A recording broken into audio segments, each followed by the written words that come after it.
I am going to start with the moment nobody in that hall will ever forget. And I want you to breathe with me for 3 beats, because this is the part that still makes my heart kick against my ribs.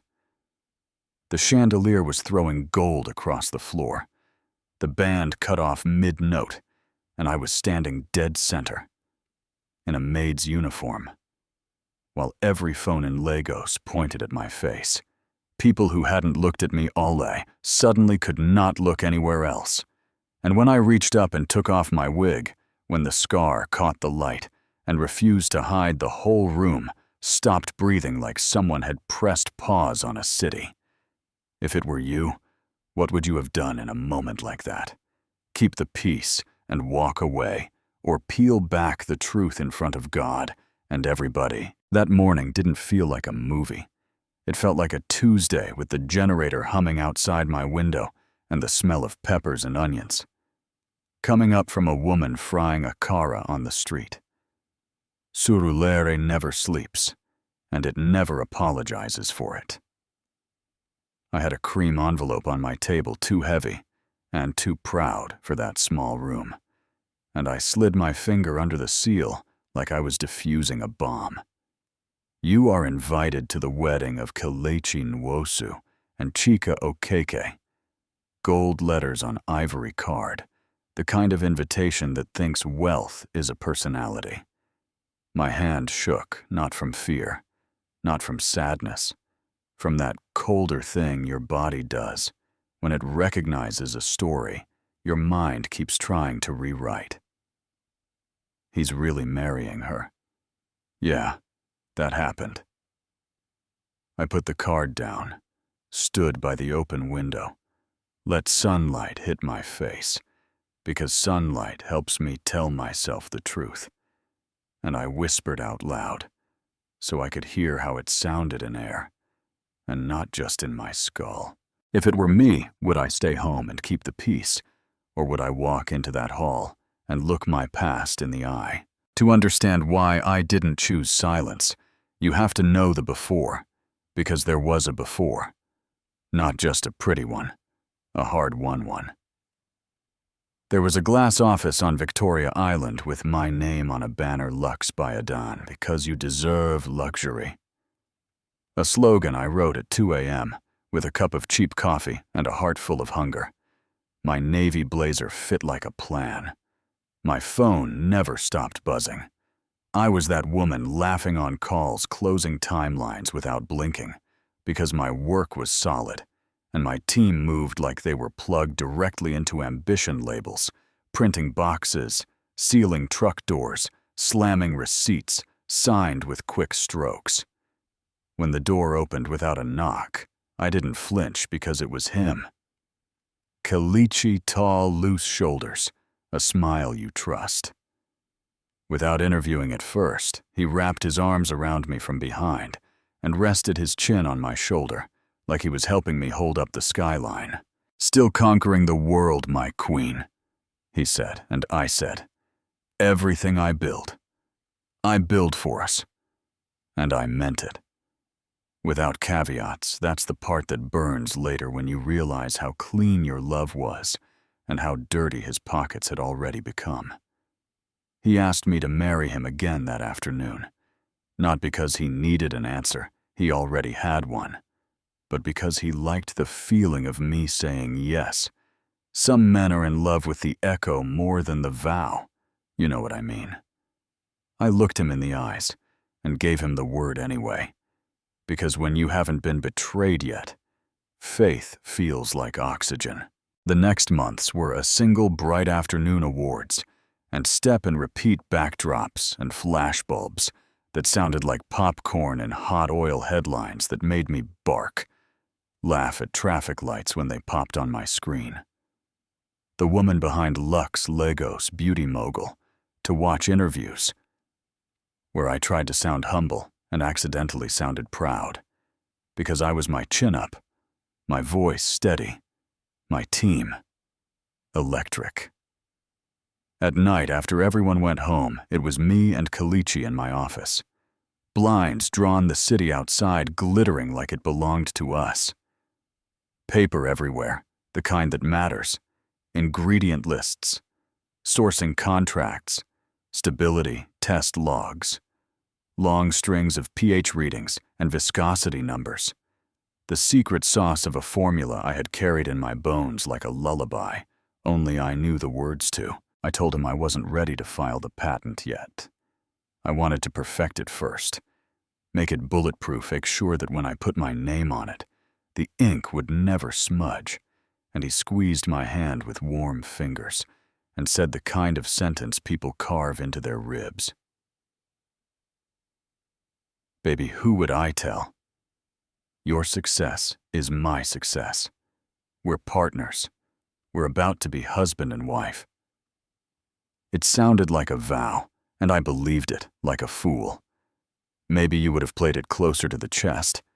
Maybe you would have kept the last 10% in a drawer. No one could touch. Maybe you would have filed first and improved later. Do you think that's fair to ask of a woman who thought she was building a life with the man already sleeping on her couch? 3 weeks later, I learned what it feels like when a room decides you're guilty before you open your mouth. I pushed past security into a boardroom in Ikoyi, and it hit me like a blow. Radiance by Chika Okeke on the screen.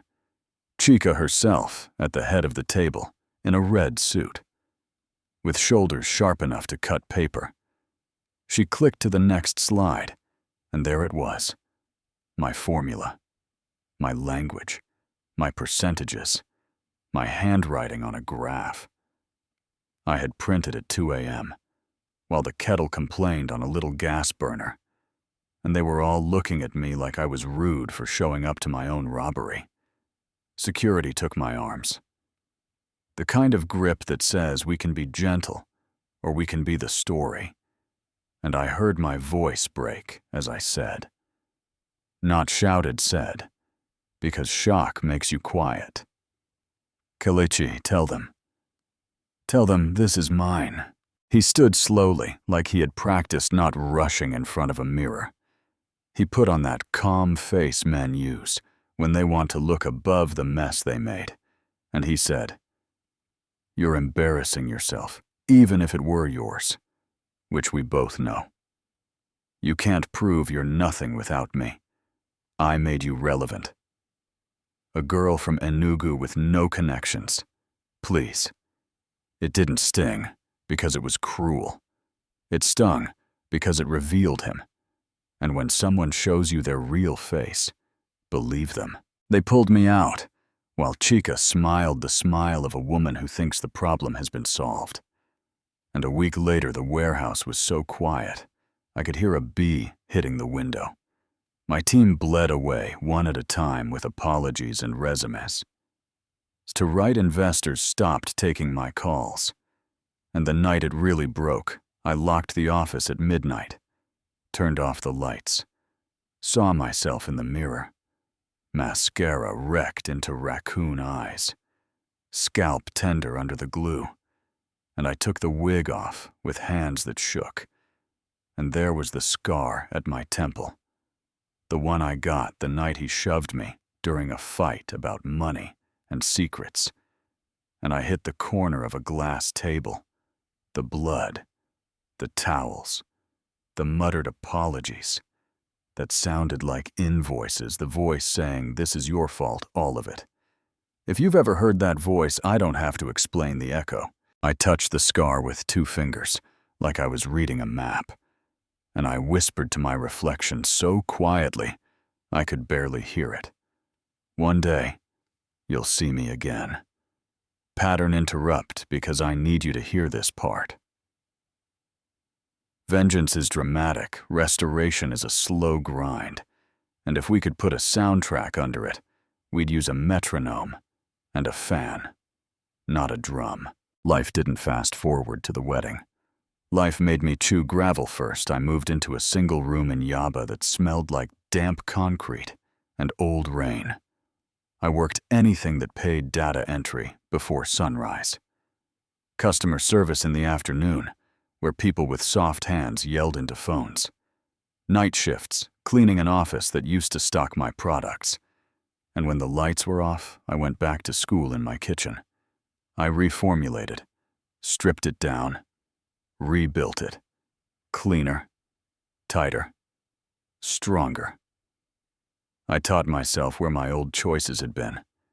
Too generous with scent, too timid with actives. I built a website on a borrowed laptop that overheated like it was sick. Scarline Naturals. Beauty born from strength.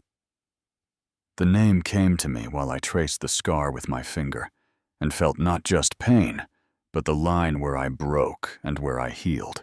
The first international order hit my inbox in a cyber cafe.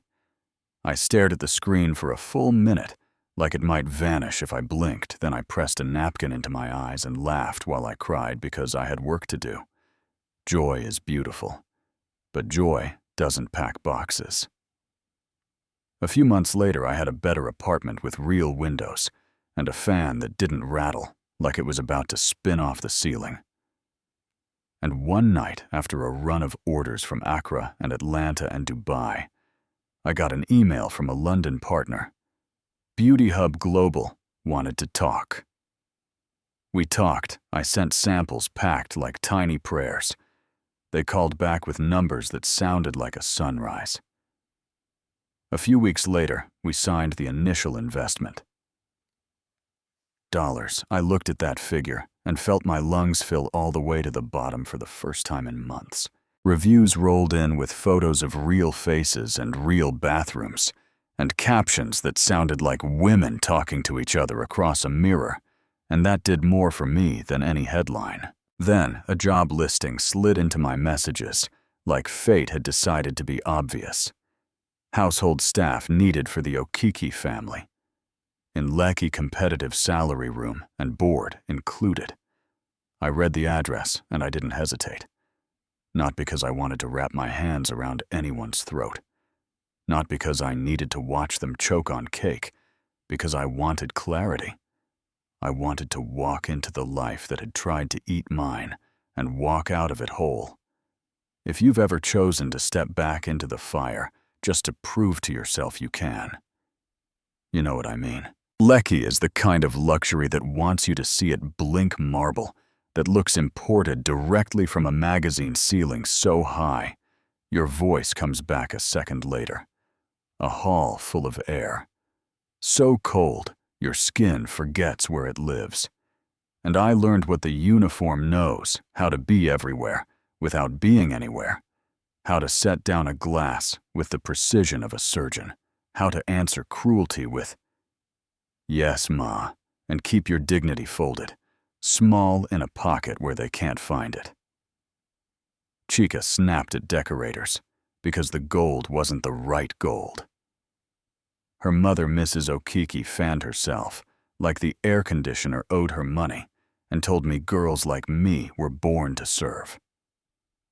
I answered every insult with a neutral face, not because I am a saint, because anger is expensive, and I was saving for something bigger-ish. The rehearsal dinner was a portrait 40 guests, crystal winking light, like knives. The smell of jollof and suya drifting through sentences. And there by the window was Kalichi fresh fade tailored suit. The rented smile of a man who believes his own press. I poured him champagne. He took the glass without seeing me. My hand didn't tremble. Here is a pattern, interrupt to chew on. I could have said his name. I could have let it detonate and watched the blood drain from his face like a sink emptying. I didn't. If you were me, would you have said it then, or would you have saved it for the stage?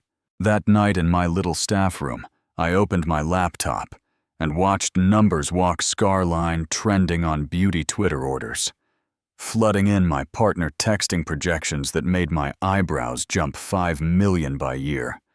And if the curve holds, then a message from an unknown number. Forbes Africa wanted to talk. I scrolled back through old photos of me and Kalichi that I had been too sentimental or too self-punishing to delete us at the beach as at dinner. The Lux opening. I deleted them one by one, the way you throw out food. You kept too long in the fridge, a little disgusted at yourself and a little relieved. Then I put the phone face down and practiced sleeping like a person who is not running anymore. In the kitchen the next day, people did what people do when they think no one important is listening. They talked. They told a story about a businesswoman who went mad after a breakup. Lost everything. That's what happens when you love a man more than yourself. They laughed like the lesson had been delivered to someone else. Not them. I folded napkins into triangles so sharp they could cut. And I let the shame slide off, because shame is a cheap teacher and a bad historian. It forgets context and exaggerates conclusions. You know what I mean. Wedding day arrived polished like a mirror. G-Wagons and Porsches lined up outside like a showroom. Zoebi shimmering like it came with a warning label. A live band finding the groove with a high-life riff that made an auntie start dancing before the pastor said amen. And I moved through it all with a tray like a ghost on payroll. Women in purple Zoebi cut me with side comments. Even the maid wants to be seen. Chica held up her hand so the ring could catch the light and blind the room. Mrs. Okiki watched me, the way people watch a fly that landed on their cake and refused to leave. And then a small thing that turned the dial inside me. Kalechi's eyes brushed my face, and a flicker crossed his features, recognition like a match, and he blinked, and it went out, and the insult inside that will take more than a TED Talk to explain. You can track 100 million with a single call, but you can't remember the woman who handed you her oxygen. Do you think that's fair? I put my tray down on a side table, and something warm and heavy slid over me. Not rage, not fear, a calm like a damp cloth over a fever. I looked around once, not to check who was watching, to confirm I didn't care who was watching, and I walked toward the chandelier, the band, the high table, the center where sound gathers, and the phones rise. Chica saw me coming, and her smile thinned. "Excuse me, can someone get her security?" Mrs. Okiki stood halfway up like the floor had personally offended her. The saxophonist hit a wrong note that cut through the air. The lights flickered like the generator needed a second to make up its mind. And I stopped under the chandelier, and the room became one long inhale. Kalechi stood like someone had pushed him up from inside his shoes. His jaw worked, and the first thing out of his mouth was my name, Adon. This is the part you've already seen, if you saw any of those clips online. I took both hands, found the edge of the wig, peeled it back. The air felt cold against my scalp, and I could feel the scar. Catch the light and throw it. Silence is not quiet. In a room that size, it is weight. It rests on your head. Someone whispered from the back, "Wait, is that Aiden Okafor, the Lux woman?" The whisper multiplied like rain once it finds a roof. I didn't raise my voice. I didn't need to. "You took everything from me," I said. "Not theater inventory. My company. My formula. My dignity. You told me I was nothing without you. You called me crazy. You let the world believe I had lost my mind." Chica's voice cracked like bone china. "Who is she? Why is she talking to you like this? Kalechi, say something." Her eyes were not confusion.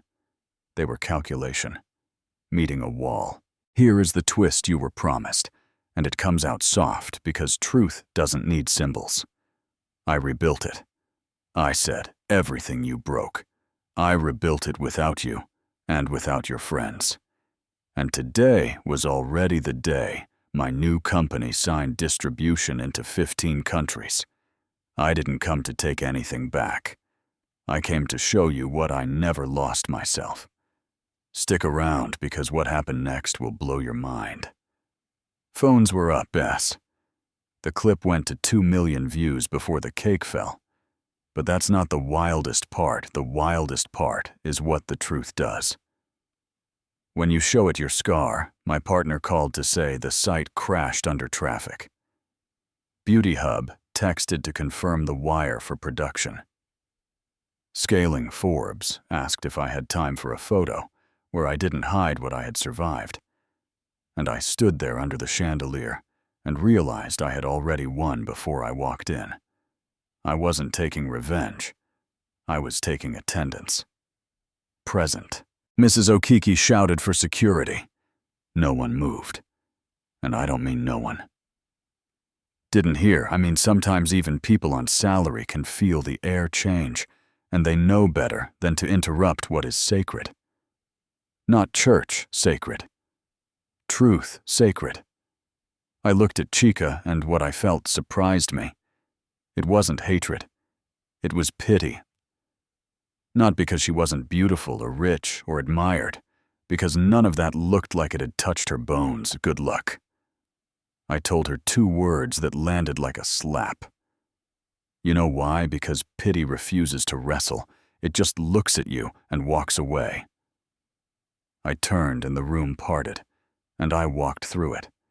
And Kalichi tried again. Adan, wait. I can explain. And I kept walking. Because explanations are for people who need permission to forgive themselves. I didn't. If it were you, would you have stopped and listened? Be honest. Outside, sunlight hit me like a bell, and Lagos did not care.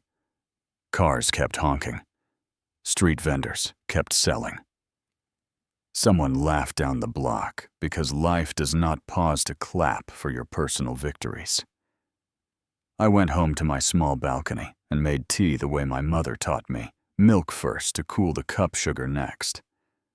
So it dissolved smooth, I turned off the sound on my phone and let the city talk to itself. Then I picked it up and watched the headlines multiply. CEO of Scarline Naturals crashes ex's wedding. Kalichi, Nwosu's, past exposed. From rags to riches. Adan. Okafor's comeback. The comments made me laugh and cry and roll my eyes. In the same minute that Scar is her crown, we don't support thieves. She's brave. She's messy. She's a queen. She's cruel. The internet loves you until it loves the next thing. You know what I mean. The next morning, Kalechi woke up in an apartment that had already gone cold. Chica was at her mother's. The calls coming in weren't congratulations anymore. They were questions and invoices for dignity. His phone buzzed with a news alert about Scarline's 15-country deal, and he saw a photo of me in a white blazer with the scar, visible, because I am done hiding what tried to hide me. The article called him a former associate, a past betrayal, an absence. And that's the part that breaks a certain kind of man. Not the accusation, the erasure. A week went by then, another. The internet did what it always does, moved on toward a fresher fire. But the life after that moment didn't care about trends. It asked if I meant it, and I did. I walked into a new office with 40 feet of glass and a team of 15 who moved like a jazz band. Quick eyes, sharper pencils, ideas scribbled on whiteboards that still smell like new plastic. And I did not cover my scar. I did not uncover it for sympathy either. It just lived where it belongs, the way rings live inside the trunk of a tree. My assistant Chiamaka stuck her head in investors from Johannesburg. In an hour conference room is ready.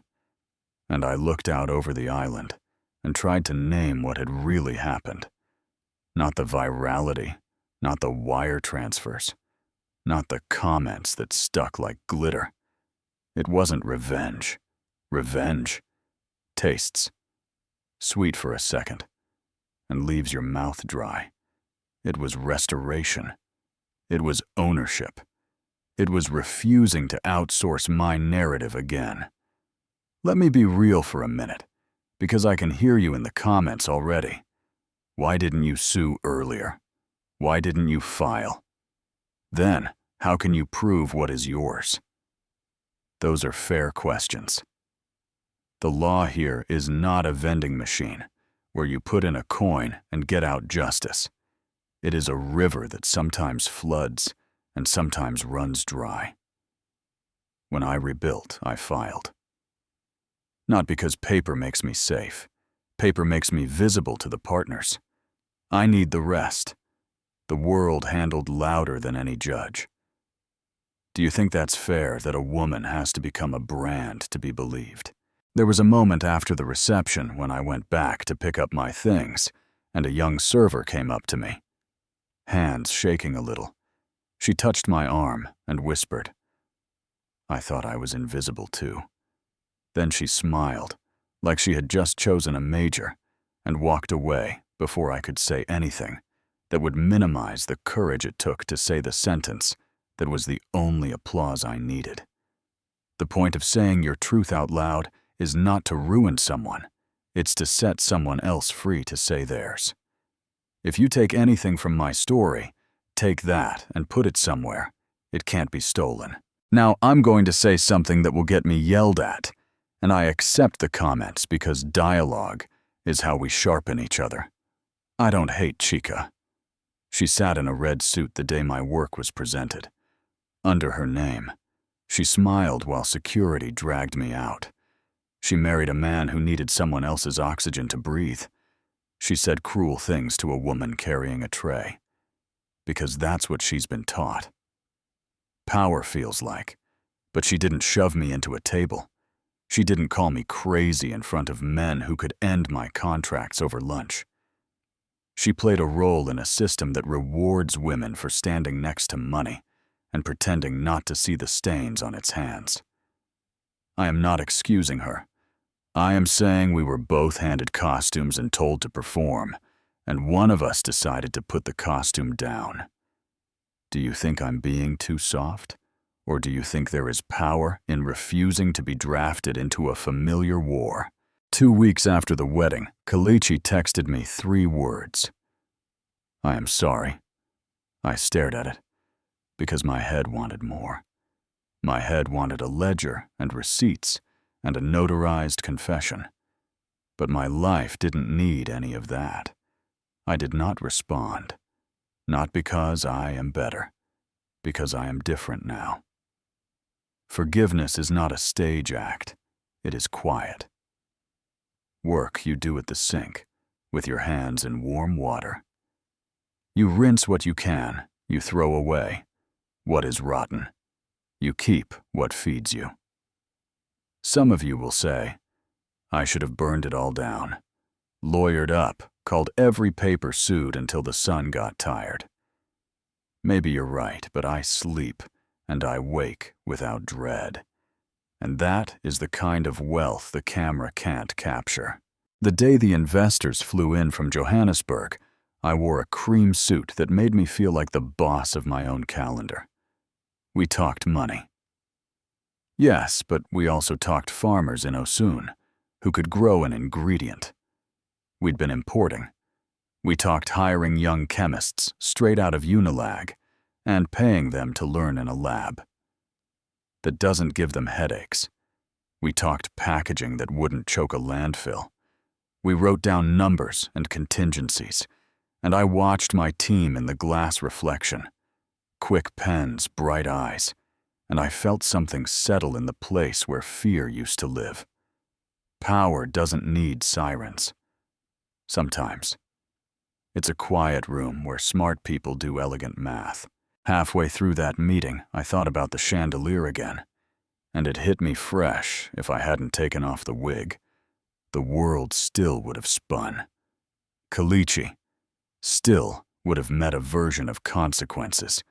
Scar Line still would have closed those deals. So why do it? Why the spectacle? Because narrative eats facts for breakfast. If I had stayed silent, someone else would have written me as the cautionary tale, the crazy ex, the girl who flew too close to a light she didn't own. I had to step into the center and say, here's what happened. Here's what I built. Here's who I am, lay it once. Say it calmly. Then leave before they take a vote on your truth. You know what I mean. I wish I could give you a moral printed in gold and wrapped with a bow.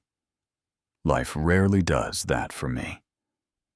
What I can give you is an ending that felt right in my bones. After the investors left, I walked into the conference room where my team was waiting. We ran the deck, we circled the risks, we made the plan for scaling without losing our soul. And at the end, I told them what my mother told me. When I sold phone credits outside a market as a teenager, don't rush your dignity. It will keep up if you keep walking.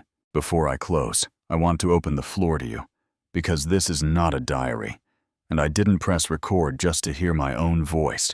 I pressed record because stories are mirrors and maps. If someone who betrayed you begged for a second chance, would you forgive them or forget them? And which one do you think costs more in the long run? If you had been under that chandelier with a room full of people who laughed at your uniform, would you have taken off the wig or protected your peace and let silence do its work? Do you think a woman has to become a brand to be believed? Or is that simply the price of living in a world that trusts numbers more than tears? I know this ending is going to start arguments, and I want that respectfully, because the social question under my little story is not little at all. It's about who gets to speak and who gets believed. It's about how we treat the people who carry trays for a living, and whether we can imagine ourselves in their shoes for more than a sentence. It's about what power looks like when it isn't loud. Some of you will say, I should have sued. Some of you will say, I should have kept quiet. Some of you will say, I should have gone to the police the night I got that scar. Some of you will say, I should have burned the whole thing down. Say it. Argue. It. Bring your reasons. Bring your stories. My name is Adon Okafor, and for a long time, I thought the worst day of my life was the night in the boardroom, or the night I bled on my own floor. It wasn't the worst day, was the day. I believed I was nothing. The best day wasn't the wedding either. That was just the day. The world watched the best day. Was quieter. It was a Tuesday morning in an office that smells like coffee and new paper, when 15 people looked up as I said, let's get to work. And we all reached for something worth building. Real power does not need to shout. Real power shows up on time. Treats people like oxygen, refuses to go back into the box once it has seen the sun. If this story grabbed you by the collar, if it made you angry or relieved or both, I want you with me now. Like and subscribe.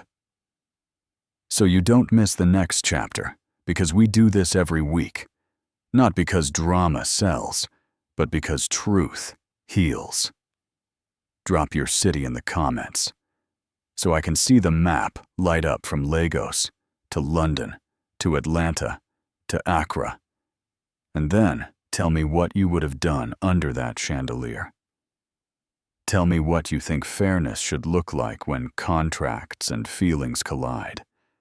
Tell me your scar.